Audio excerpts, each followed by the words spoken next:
আজকে বানাবো পেঁয়াজ কলি দিয়ে মুসুরির ডাল। প্রথমে 150 গ্রাম মুসুরির ডাল ভালো করে ধুয়ে সেদ্ধ বসিয়ে দিয়েছি। এটার মধ্যে এখন নুন হলুদ কিছু দিলাম না। ডালটা মোটামুটি সেদ্ধ হয়ে এসেছে।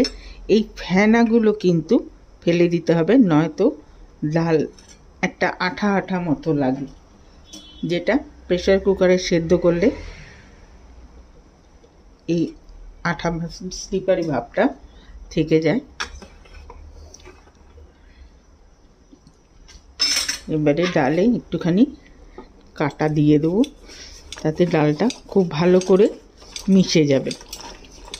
এবারে কড়াইতে 1 টেবিল স্পুন সর্ষের তেল দিয়েছি, দিয়ে দিলাম 2টো শুকনো লঙ্কা আর 1/2 চামচ মেথি।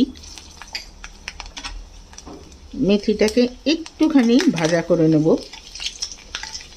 দেখতে হবে যেন এটা যেন পুড়ে না যায়। এবার দিয়ে দিলাম 2টো টমেটো।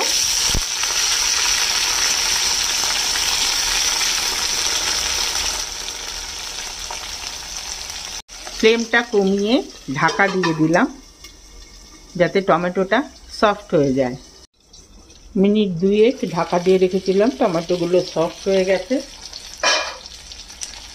এবারে 250 গ্রাম পেঁয়াজ কলি ছোট ছোট টুকরো করে কেটেছিলাম, সেটা দিয়ে দিলাম।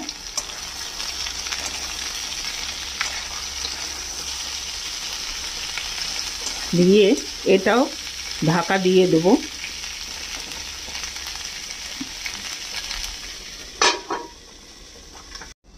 মিনিট 5 ঢাকা দিয়ে রেখেছিলাম। পেঁয়াজ কলিগুলো কিন্তু নরম হয়ে গেছে।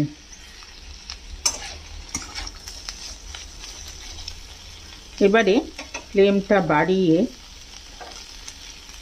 এই সেদ্ধ করা ডালটা দিয়ে দেব,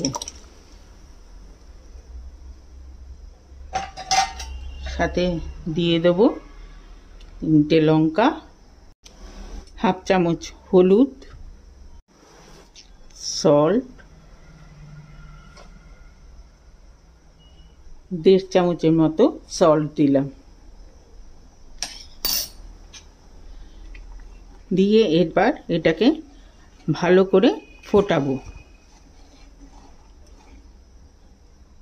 ডালটা বেশ ভালো মতো ফুটে গেছে। লাস্টে দিয়ে দেবো ধনেপাতা।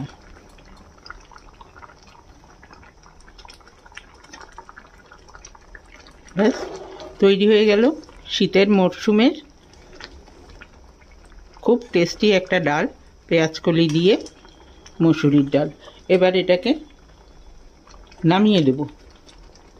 যদি এই রেসিপি আপনাদের ভালো লেগে থাকে তাহলে অবশ্যই কমেন্ট বক্সে জানাবেন, লাইক করবেন, শেয়ার করবেন ফ্রেন্ডস অ্যান্ড ফ্যামিলিদের সঙ্গে, সাথে আমার চ্যানেলটিকে সাবস্ক্রাইব করতে ভুলবেন না। আজকে তাহলে চলি, নেক্সট দিন আরেকটা এরকম মজাদার খাবার নিয়ে আসব। সবাই ভালো থাকবেন, সুস্থ থাকবেন। ওকে দেন, বাই।